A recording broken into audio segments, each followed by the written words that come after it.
At least 2 cups of water. Tiny little shoot coming out of the ground. You wouldn't think that that massive thing is under there. Certainly does take knowledge to know that exists under the ground. Look, it's just gone down 3%. About 2 seconds. This is a piece of tuber that could save your life. But down another one. Look, Tastes a little 16. bit like a raw parsnip or root vegetable, but really bitter. Dropped from 21 to 16 in But time that I've really put this on. juicy, lots of moisture in there.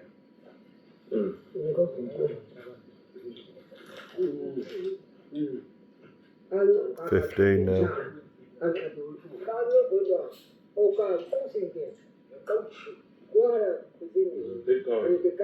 And it still says it's 2 hours worth of battery left. It's actually really good. What's that?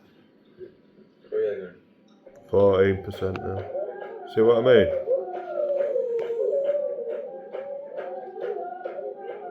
It's been one of the longest days of my life, and in all honesty, I'm dead on my feet.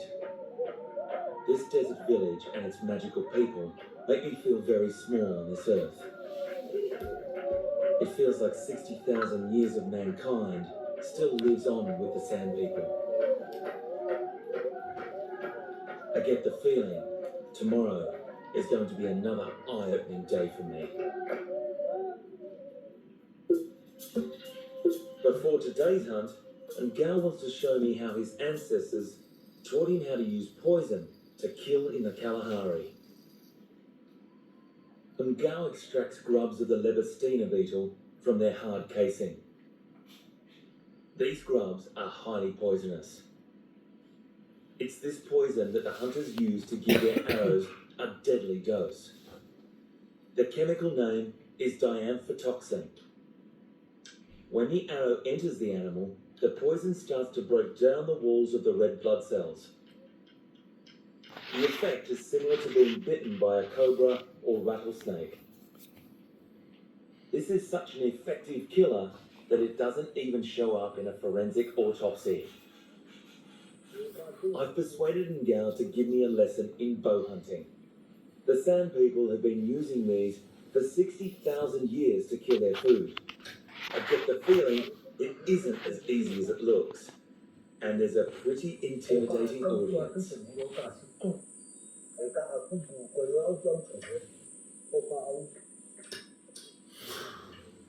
Not like this, but halfway.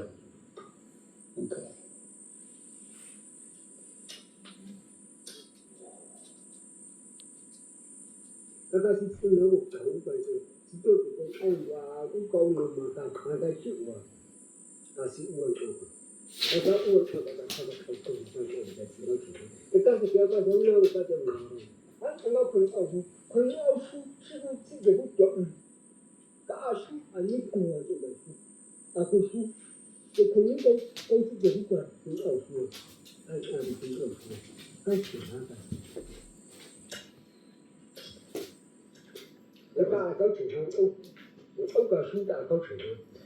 That was my verbal bow and arrow school report. Seems I'm doing alright, but I need a few pointers. And it needs seemed to get in the way if the way I was sitting.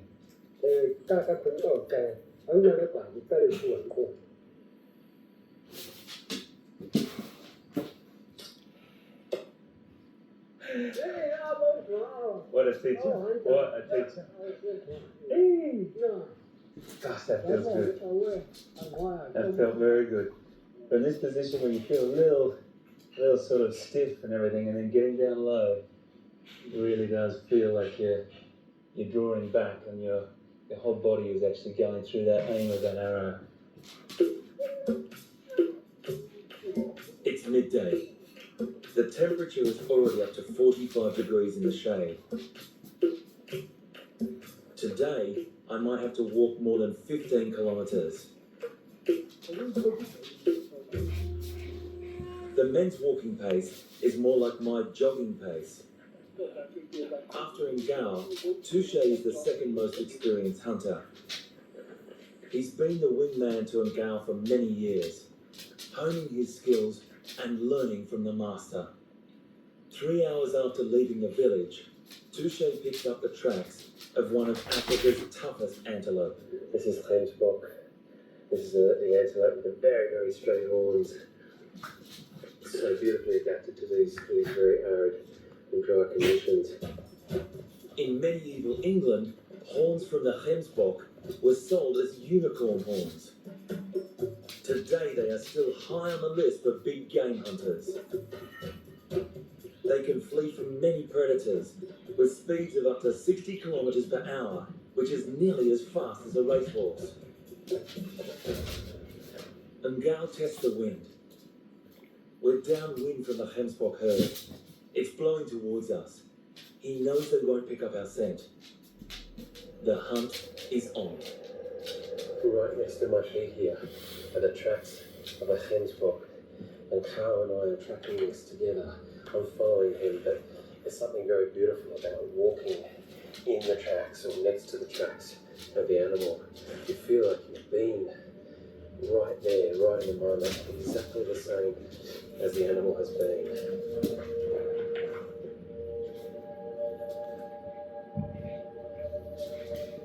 The wind is in our favour. We've had rain last night. That's obliterated all the old tracks. So the ones we're on now are really fresh.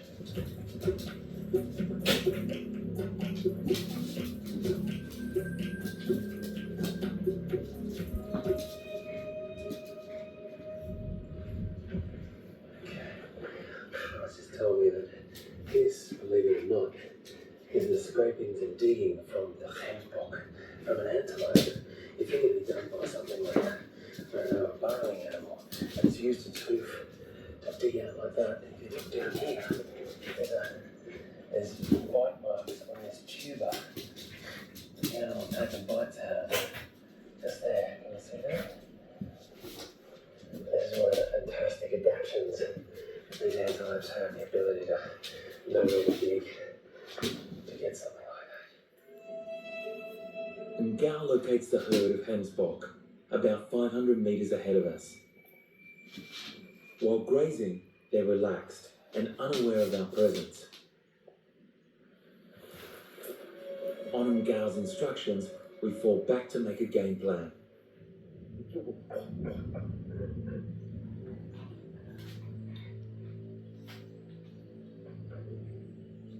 We will only get one shot with one arrow. If we spook the herd, the hunt is over. The pressure on us to provide for the village is massive. It's saying there's 3 hours left at battery.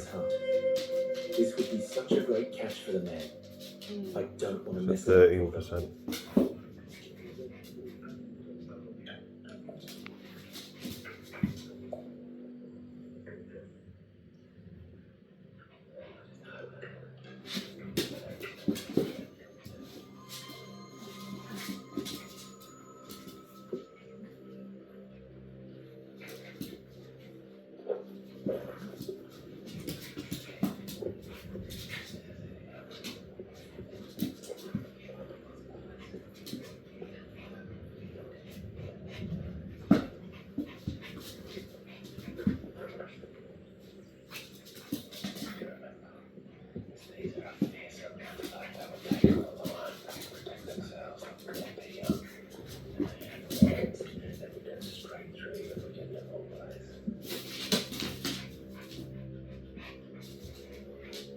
Just one of these antelope would feed everyone in the village for a week. And Ngao and Touche have so much hunting knowledge at their disposal. I definitely feel like a new recruit here.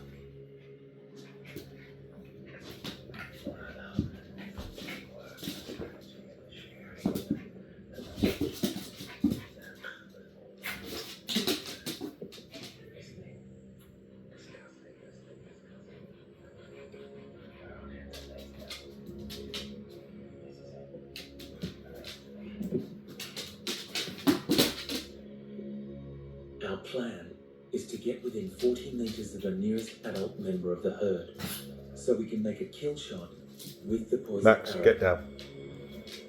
Every time I put my hands and knees on the sand, it feels like touching a stovetop. The heat is really challenging me now. And Gao and Touche do this in bare feet and still manage to move silently and effortlessly.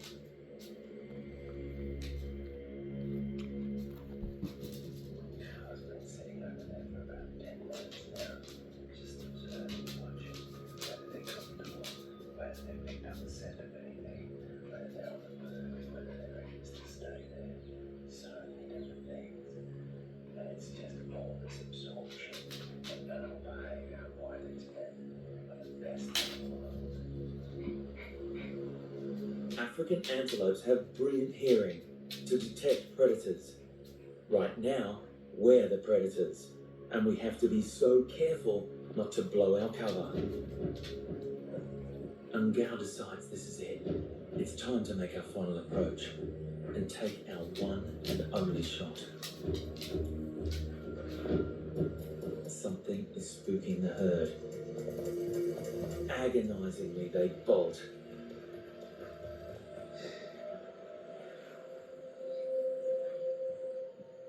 It is over for us.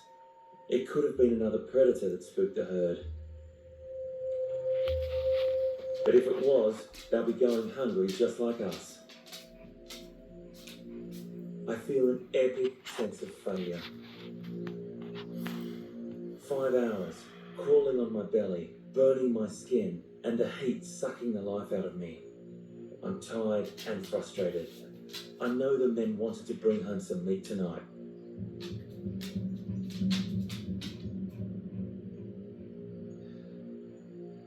I really feel for the guys, who all have families to provide for. It just showed me how phenomenally hard these people work for beautiful food. It's an everyday thing. For me, I don't know if I could do it. And Gao and Touche aren't giving up so easily. They want to use the last hour of daylight to hunt. We'll only have until sundown. Being out here after dark is asking for trouble from predators such as hyenas, lions and leopards. We have to roll the dice. This will be our last chance to make a kill. Our challenge in this hunt is that the animal we're after has an armor-plated head, runs fast, and can fly. And Gao and Touche will have to hit a moving target, and the closest we'll get is 30 meters. This flighty flock of birds are guinea fowl. There are several species in this part of Africa. They can be found in flocks of up to 200.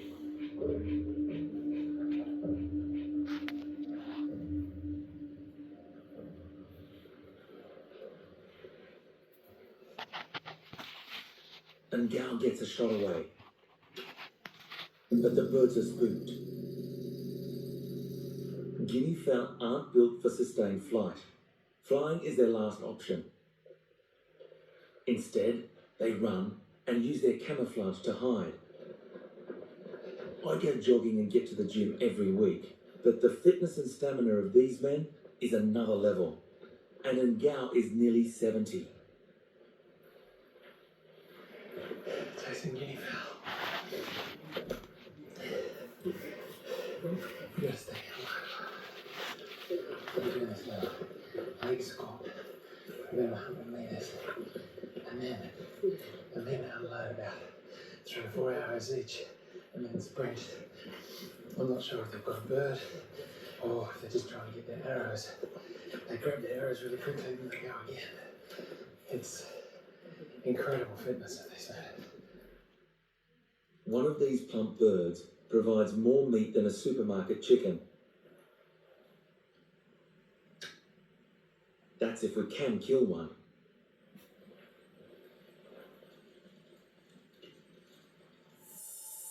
And Gao and Touche work as a sniper team, taking it in turns to be the spotter, one shooting as the other one reloads. All in perfect silence. Unlike army snipers though, our ammunition the poison arrows are not expendable, and each one must be retrieved and, if possible, mended.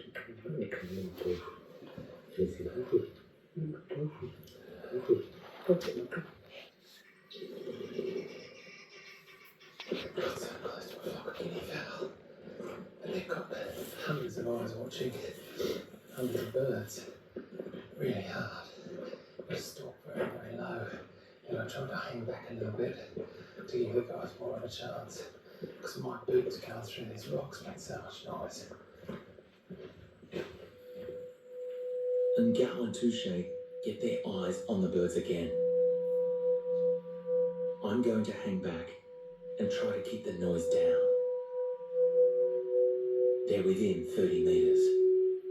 I've got to see this. And Gal is the most experienced, takes the first shot. The arrow misses by millimetres.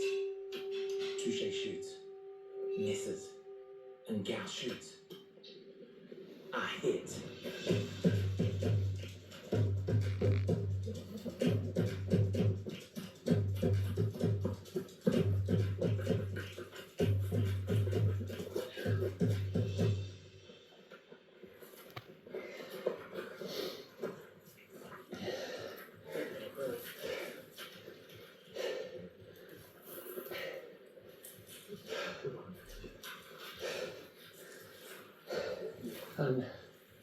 Unbelievable. Because we're interested in finding the really important part of the arrow. I'm trying to bring my heart rate down. A perfect shot, straight through the chest cavity. So Carl is showing me a perfect example here of how the arrow works. The arrow is broken off at exactly the right point. It's Well, broken it's off just dropped there from 12 at to that 9% shaft, exactly as it's been designed to. in about The 2 minutes. poison takes effect, and the 8% bird now. dies. Guinea fowl are very, They're saying very it's 2 hours left on fully timer. talented guinea fowl. You can see by that really wonderful 7%. It's been 5 minutes. I know, 17 minutes we've been recording. Yeah. Yeah. 6% is down there. Good meat. Accuracy, beautiful design, and huge amount of skill. And I've seen it firsthand. It's a great privilege. 4%. My time with the Sam has been an incredible learning curve. It's been a dream come true for me. I've learned about tracking and behaviour from the best in the world. I just hope this 3%. knowledge is passed on to future generations. So it said it had 3 hours left Forever. 5 minutes ago. Yeah, 50 minutes, 48 minutes, 46. 2%.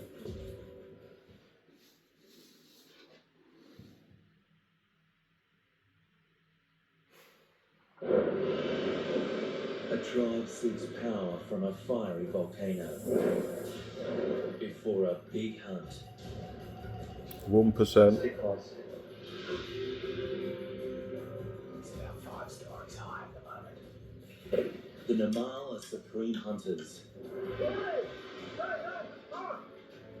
using traditional weapons and ancient strategies. Stop working, guy.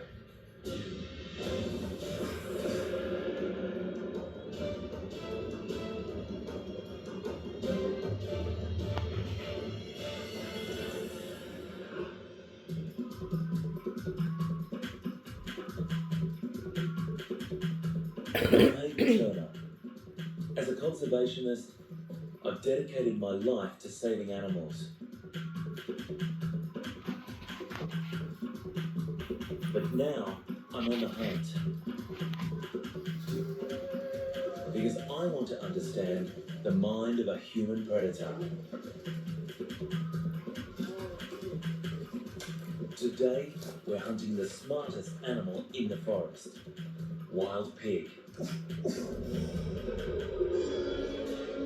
Males can weigh up to 100 kilograms and reach top speeds of 17 kilometers per hour. They are dangerous.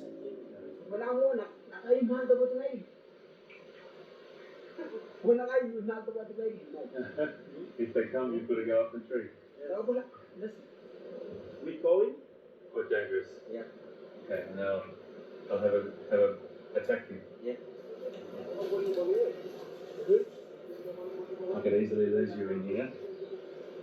I could easily lose them in here. So stick close. And if I say climb, climb. First, the hunters stalk their prey. We're searching for tracks, wallows, spoor. Any indication that wild pigs are near.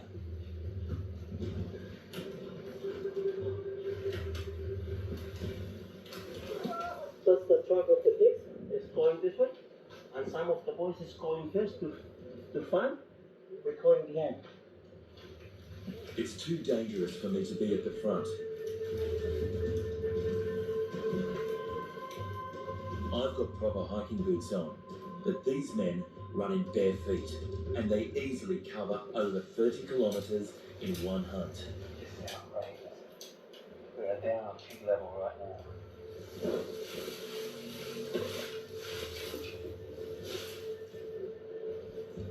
This terrain is absolutely thick as thick. And it's on an angle like this. So slipping and sliding all over the place. But at the same time, keeping your eyes out for wild. And I've already lost the guards.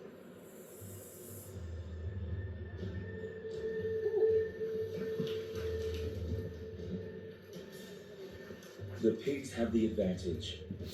They can run quickly through the brush, smell us from 11 kilometres away, and see us in a panoramic 310-degree arc. We are downwind, at least 4 kilometres Move, from the Arwen. pig. Oh, wait up. Oh.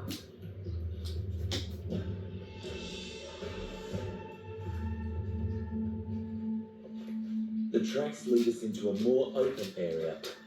It will be much easier to spear a pig here.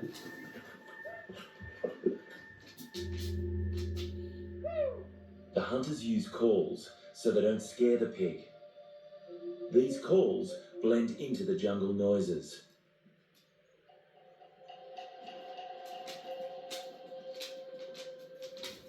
The prey is much closer now. The slightest noise and the pig will bolt. Pigs hear much lower and higher frequencies than we do. The pig is 15 metres away. A little too far for a clean shot through the brush. They need to get closer for a kill.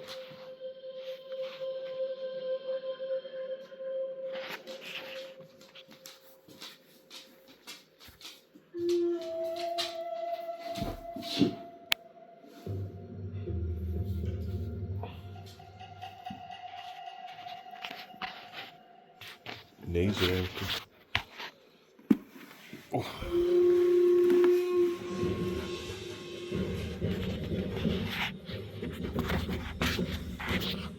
Drop down to 8 watts output, 7 watts output.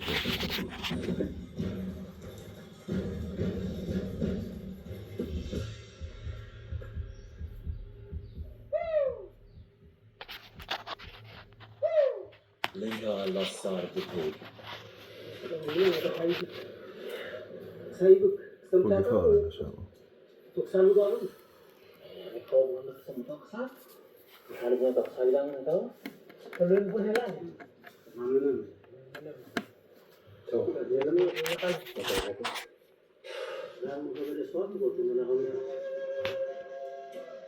Well, the pig hunt wasn't a great success today.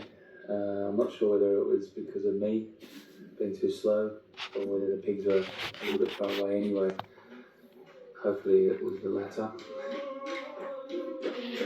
The Namal have been living and thriving for over 1,000 years Zero. on Tanna Island. So even though it just said 22 minutes ago, We had 22 minutes left. Ghana is It's one one of at 0. Vanuatu's estimated 82 islands.